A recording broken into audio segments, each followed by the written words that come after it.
Good morning and welcome to the show. What a beautiful day to come out and talk to my YouTube friends and family. We have a great show in store for you today. I am going to do or incorporate some things that some of my listeners have asked me to do. And that is talk about some local high school sports. I'm going to include that in on the latter part. But before we get started, do me a big favor and hit that like, that subscribe button, smash that bell, and share it with some friends. If you guys are noticing my views, you'll see that they're going up, and it is greatly appreciated. I want you guys to keep doing what you're doing. And we are experiencing a big defeat. When I say we, the city of Houston. The last show we talked about the Houston Astros. Possibly, if they could win Game 6 against the Atlanta Braves, I guaranteed that we were going to win Game 7. Well, none of that came to fruition. The Atlanta Braves put it on our Astros in Game 6 and made no doubt that they were going to be World Series champions. So I'd like to give a big congratulations out to the ATL, letting them know that they did a great job in beating our Astros. But you Astro fans, don't be downhearted. I mean, there's only 2 teams that make it to the World Series. Be happy that we were one of them. The whole nation, the world actually got to see the Houston Astros in the World Series. I feel like it's going to be a tough road next year. They're going to basically have all their players but one. But sometimes one guy can make a big difference. Carlos Correa, the shortstop for the Houston Astros, probably will no longer be with the Astros because of free agency. And the old bugaboo that generally hits most teams has hit the Astros. And that is they can't pay everybody. You got Bergman on a big contract. You got Altuve on a big contract. They got to get ready to pay the young right fielder Tucker. They got to get ready to pay Yuli. It's not going to be a lot of money, but you get to add up $15 million a year here, and $10 million a year here, $20 million a year here, and so it adds up. But if they can get a replacement for third base, they may move Yuli over there and bring up a first baseman, because Bergman is actually a shortstop, so they think they have that already fixed. Putting Bergman at shortstop. But one more time, I went through a lengthy process of what I thought could happen. But once again, the ATL came through in the clutch, and that's what caused us, I feel, to lose the game. And that is that, one more time, I played baseball in college, and you cannot leave base runners on, because the opportunity doesn't come around a lot of times when you're playing a good team that has good pitching. You know, the Astros, one game, left 11 base runners on. They lost that game by 1 run. If they could have got 1 hit in just that series alone, they got 2 more runs to win that game. The next game they lost, they had 9 base runners. If they could have got just 1 hit in the clutch, they could have won that game. But woulda, coulda, shoulda won't get you there. But I was just trying to let my YouTube family and friends know that they had an opportunity. That's all you can ask for. They had an opportunity to win. And I'm hoping that the move after Carlos Correa leaves us, we can overcome it and still stay in the mix. I think they will. Verlander looked real good the other day and pitching for other teams, and they could possibly still bring him back, which is what all teams need, is pitching. So with that said, before we go any farther, what I want to do is bring out the fact, excuse me for a moment, take a break right here, hit that subscribe button, that share button, and that like button, and hit that bell for me. We now have long sleeve t-shirts that are available for my listening audience. I had a gentleman told me he wanted a t-shirt, but he wanted a long sleeve one. And so I try to do as my listening audience requests. And so we now have long sleeve t-shirts, black as you can see, and we're making different designs and different colors. This one is purple and gold. And we kind of we just changed up of the wording on the t-shirt a little bit. Talk sports with Fat Larry. And that's what I want you guys to do is hit the comment button and let us know what you think about the show. And talk some sports with me. Mention what you'd like for us to talk about. Just like I just said, the gentleman emailed me at Sports Talk with Fat Larry. One more time. My email address is Sports Talk with Fat Larry. Let me know what's on your mind. What you think I can do or what I should talk about. This gentleman made sure that I put long sleeve t-shirts in the mix because it's getting ready to get cold, we said. And that was a good idea. So I have no problem with listening to my audience. Also, those who may be interested, we have some red Sports Talk t-shirts. I'm going to show you the colors that I just happen to have with me right now. But we also have blue, gray, white, black. And don't forget, when you go to Sports Talk with Fat Larry at gmail.com, then you can tell me what you want. Give me the specifics, long sleeve, short sleeve, 4X, 3X, 2X, so on. This is the red one. To all my TSU family, we have a maroon and gray, sort of silver type t-shirt that you can also order. This one is the one that's being ordered the most. One more time, they're $25, $6 handling charge. So hit me at Sports Talk with Fat Larry, your name, telephone number, and size, and we'll get you set up. Okay, let me start off the show also by talking about my HBCUs, because you know I always roll with them first. There is a piece of hot news today. This is Tuesday the 16th. The show generally drops on a Friday, so I'm letting you guys know on Tuesday the 16th, we just got news that Grambling State has fired their head coach, Fobbs. Fobbs happened to, let me pull something up for you guys. Just a minute. I want to make sure I get all this stuff correct. And Fobbs came in with a lot of fire for Grambling when he first got there. But I have a few Grambling friends that I went to school with that attended Grambling. I went to high school with and attended Grambling. Also played ball at Grambling. That kind of gave me a little insight on it. And that is that actually when Fobbs was winning, he came in and won with Doug Williams players. Now, since he's been there that 8-year period of time where Doug's players left after 3 years, it seems that his players have not continued to carry him on as he was doing when he initially got there. Now, that's just a personal insight that people are saying that, now this is Grambling people telling me that, his people that he recruited, he did not win with. But he did win with the people that Doug had there.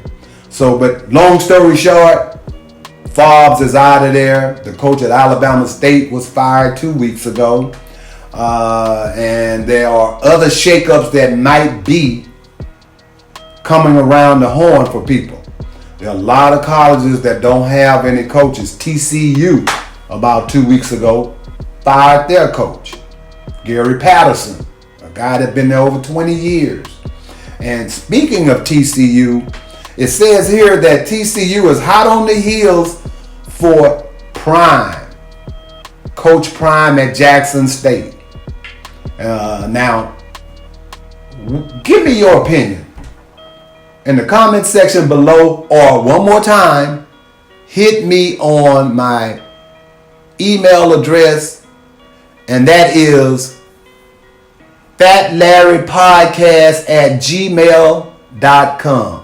fatlarrypodcast@gmail.com, and let me know why is it all of a sudden after Dion went to Jackson State and did a miraculous job there that now they want him.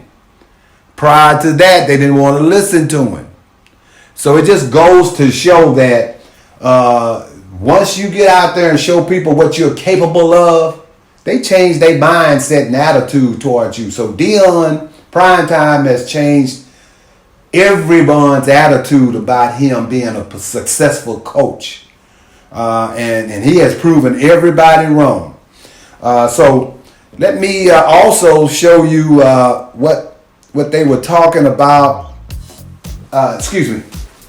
Having a little computer glitch here. So what we're going to do is just go with the old-fashioned way. We got it on paper. So here we go. Let me give you the SWAC standings. You know, as they say, back in the day, the old way was the best way. And so here we go. Here are our standings. Let me put my eyes on if you all want to get the standings correct. I may tell you that Mississippi Valley is leading the SWAC, and you all look at me and say, whoa. We know that's not right. So here we go. I can see now. Jackson State is 7-0, 9-1 overall, leading the East. FAMU, who I told you guys about 3 weeks ago, I thought was the second best team in the SWAC. I think that if Jackson State actually ran up against FAMU right now, that would go down to the wire because they both have great defenses and they have good offenses. So you have FAMU 6-1, 8-2. And by the way, both of these schools are now ranked in the FCS. Jackson State is 17. FAMU, Florida A&M University, is 19. That's a great achievement for the SWAC. We have 2 HBCUs in the FCS standing. We have Alabama A&M 4-3 in third place, 6-3 overall. We have Alabama State 2-5, 3-6 overall. We have Mississippi Valley 2-5 in the conference, 3-7 overall. Let me stop and give Mississippi Valley some flowers because Mississippi Valley was in the dirt last few years, and their coach is bringing them out slowly but surely and making them a reputable football team. In other words, when you get ready to play Mississippi Valley now and in the future, I would imagine you're going to have to bring your A game else you're going to be beat. Because Mississippi Valley, I'm trying to think of what game it was. They actually could have won another game. They lost it at the end. It may have been Alcorn. I'm not for sure, but they lost it at the end. Then you have Bethune-Cookman 2-5, 2-8 overall. That's the Eastern Division of the SWAC. Now going to the West Division of the SWAC, you have PV 6-1, 7-2 overall. Alcorn 5-2, 6-4 overall. And I'm gonna give a rundown of the games last week in a minute. So just bear with me. Southern University 3-4, 4-6 overall. Grambling State 2-5, 3-7 overall. That's not gonna cut it at Grambling State. 3-7. When other communities, when I say communities, other major football communities think about black college football, do you think that it's Alcorn State that they think of first?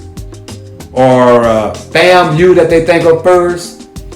Even though FAMU has been doing it for some years, I'm just asking you personally, when other media outlets and coach organizations think of black football, who do they think of first? They're going to think of Grambling State. Right or wrong, they're going to think of Grambling State because of the repetition they have. So 3-7 wasn't going to cut it at Grambling, and Forbes is gone.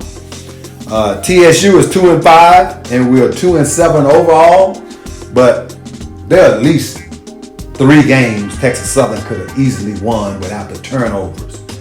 It was told to me the other day at the last game when Texas Southern played Alabama A&M that they got 100 freshmen on the team. 100. All of their secondary players that aren't starting are freshmen. So it bodes well for TSU. Then you have UAPB in the West at the bottom at 1-6. and they're 2-8.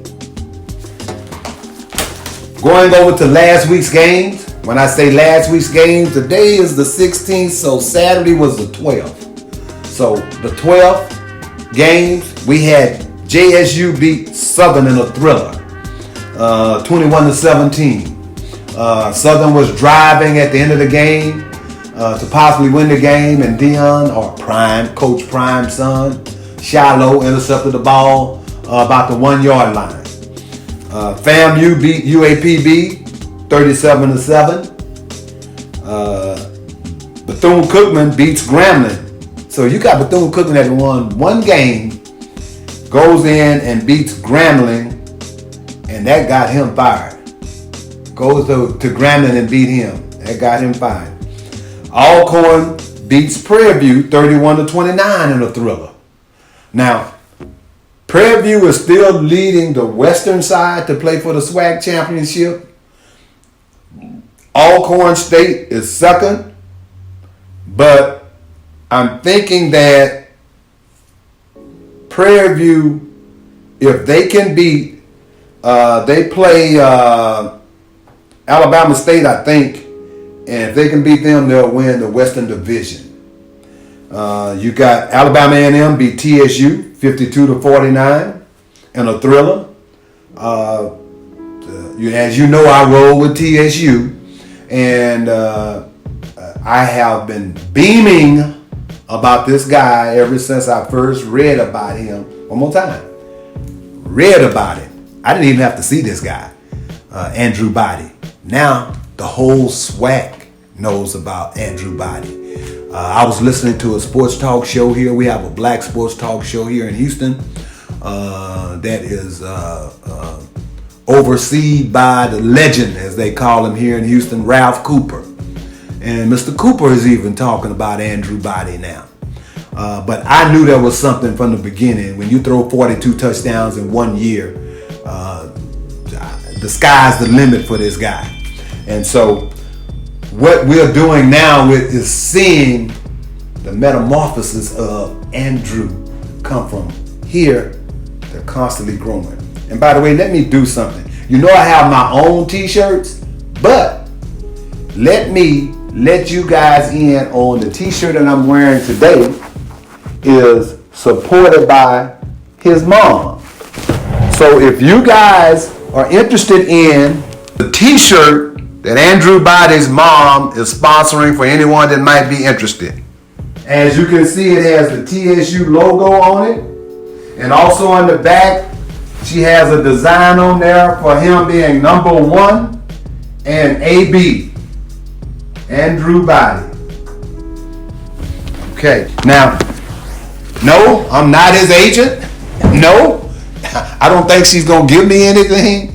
But if you go to my email address again, fatlarrypodcast@gmail.com, you can purchase one of these t-shirts letting Andrew Body and his family know how much we appreciate what he's helping the TSU Tigers do. Turn around. And their football fortunes. And I think that he's just the guy to do it. Take a break right here. Hit that subscribe button, that share button, and that like button. And hit that bell for me. Now, rolling on, we got Mississippi Valley State beat Alabama State. So as I told you, Mississippi Valley is on the up. Now, that's the SWAC. Let me run through just a couple more conferences in HBCU. Everyone knows about the MEAC, Mid-Eastern Athletic Conference, which is where FAMU and Bethune-Cookman came from. So right now, you got South Carolina State leading that conference. Then you have North Carolina Central at 3-1. Then you have Delaware State and Norfolk State tied. So in the SIAC conference, another HBC conference. Let me give you some of the schools in that conference. Miles College, Central State, Morehouse, Tuskegee, Clark Atlantic, Albany State, Kentucky State, Savannah State. A lot of colleges there. And so Albany State just beat Miles College for the conference championship. So they are going to go into the FCS playoffs. Once again, Albany State beat Miles College 31-0, put a spanking on them actually. They met for 3 years in a row for that championship. And so they are going to the FCS. Let me give you a little tidbit in regard to that. Miles College did not cross the midfield, the 50-yard line the first half. I mean, now that's defensive pressure. So we want to send out a big kudos to Alabama State for making it to the playoffs.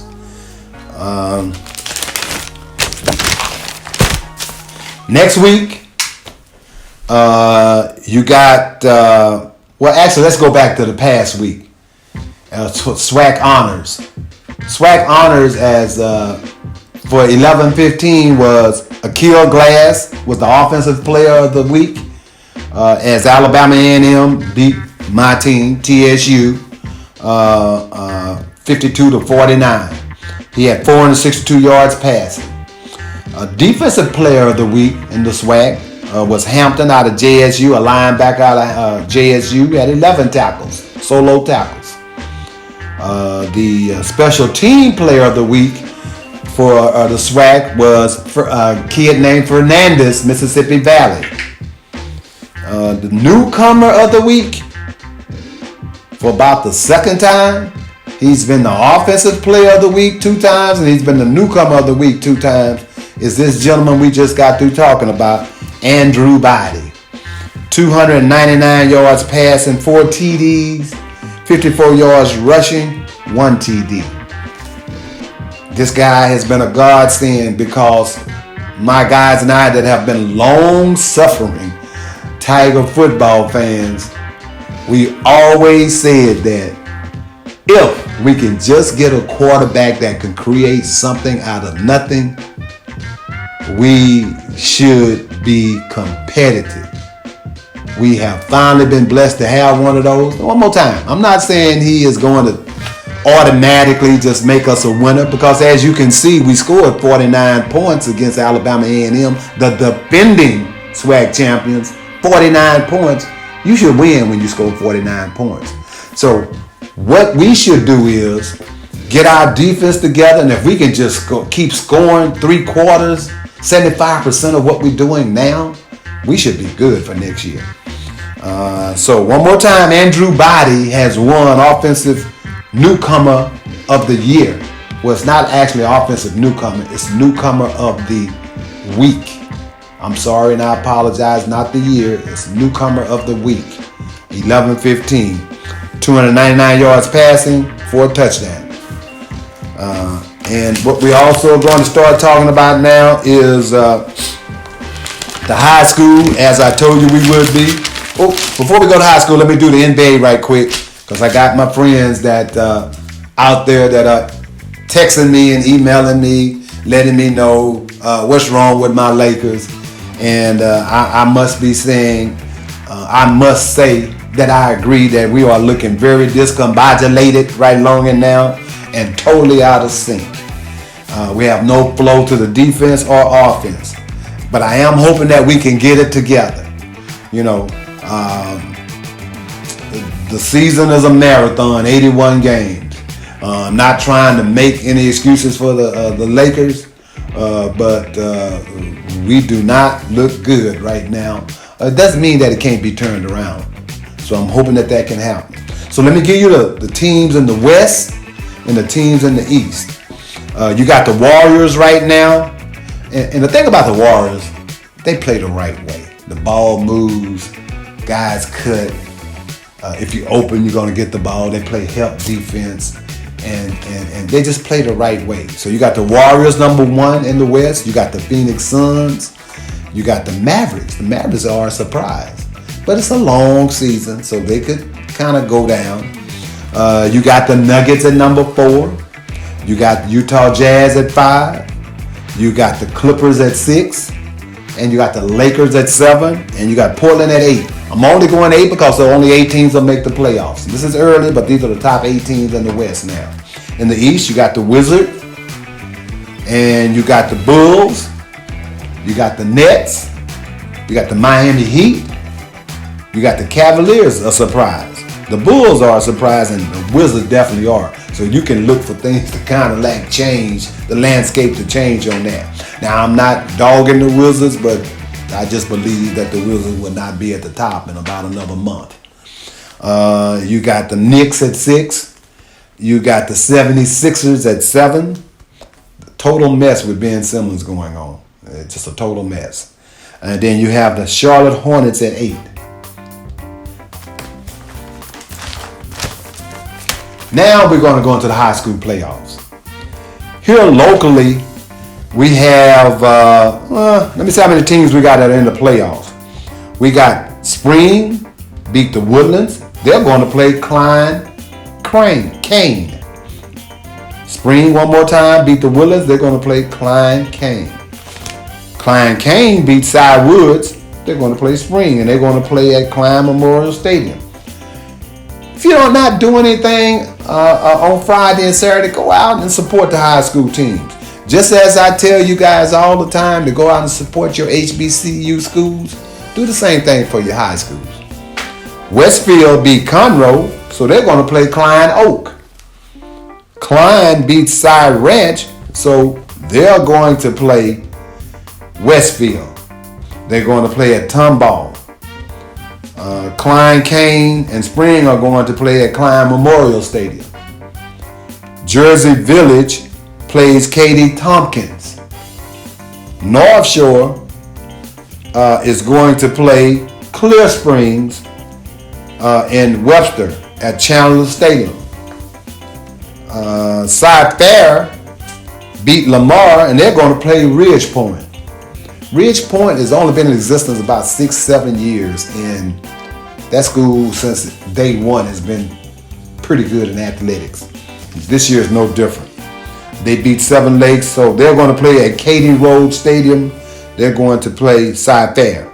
Atascocita beat Deer Park. They're going to play Dickinson. And Dickinson beat A-Leaf Taylor, and so they're going to meet Atascocita at Galena Park High School. Got some more. In Division 2, you're going to have Stratford's going to play Katy in Tully Stadium this Friday. C.E. King plays Shadow Creek. Shadow Creek is another school been in existence for 7-8 years, been in the playoffs every year. They're going to play at Freedom Field. Memorial plays Cinco Ranch at Tully Stadium Saturday. Summer Creek plays Dawson in Turner Stadium. Just 4 good games in a row. Stratford versus Katy. C.E. King plays Shadow Creek. Memorial plays Cinco Ranch. And Summer Creek plays Dawson. And Area 2, College Park plays Bridgeland. Willis plays Tomball. Now, what you're going to have in football is basically you're going to see Duncanville, West Austin, Westlake, Austin Lake Travis, Perennial Powers. You're going to see these teams eventually, I feel like, make it to the semis along with Katy. I think Westfield is a sleeping dog that need to be dealt with. And you got North Shore and you got Atascocita out of this area. Take a break right here. Hit that subscribe button, that share button, and that like button. And hit that bell for me. Get into basketball right quick before we get away from here. This is preseason picks. And then what you go here is in 6A, you got Duncanville. I'm going to give you the top 5. Richardson, Atascocita, McKinney, San Antonio Johnson, Summer Creek, and Clearbrook, Ellison, Shadow Creek, and Westlake. I went ahead and gave you the top 10 in 6A on basketball. 5A, you got Beaumont United, the defending champions. You got Kimball, Amarillo, Maytoll, Katy, Lancaster, Mansfield, Timberview, Bourne.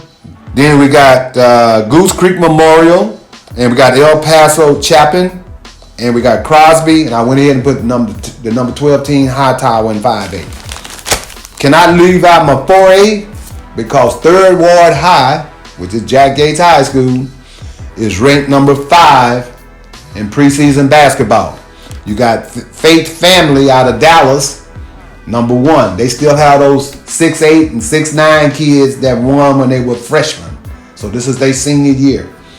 And you got Silsby ranked number 2. Estacada out of Lubbock, 3.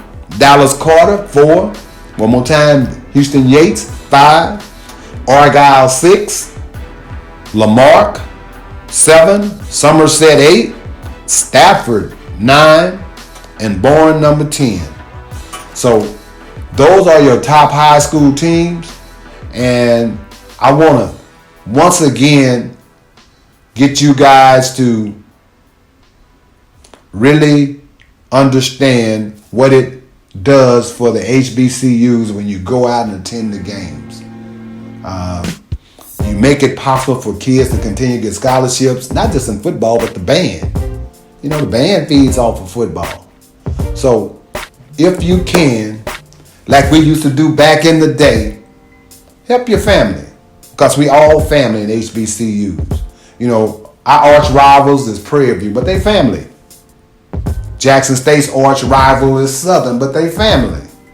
So let's help all our HBCUs and go out and support them. Same thing on the basketball for the HISD schools. Go out and support them.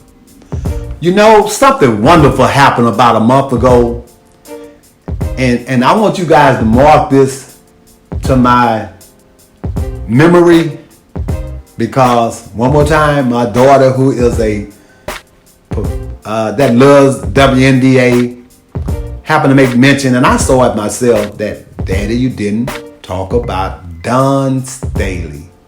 Dawn Staley has become the highest paid female basketball coach in the NCAA. Ever since she's gone to South Carolina, she's done nothing but win. And so they rewarded her with a $25 million contract. So I just wanted to send Dawn Staley her flowers, and all you other black female coaches that are out there working your butts off. Just keep your nose to the grindstone and good things will happen. So with that being said, please continue to share the podcast with other people.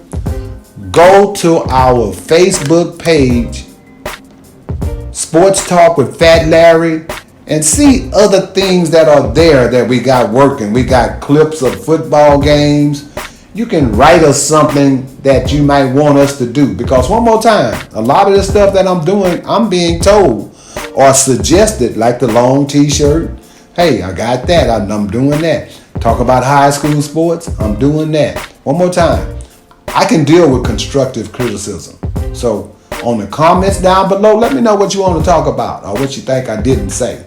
Oh, and by the fact, there's a fact that I did say something about Deion Sanders' son going to the G League. I got to clear that up before I get away. It was actually Dwayne Wade's son. I cleared it up later on, but when I first said it, I said Prime's coach, Deion Sanders' son, was going to the G League, but it's actually Dwayne Wade's son, Zaire Wade, that goes to the G League. Is playing in the NBA. So I really appreciate you guys. And what I want to tell you is go out and make it a wonderful day, because I don't know where you are, but it's beautiful here in H-Town. So until the next time, peace out.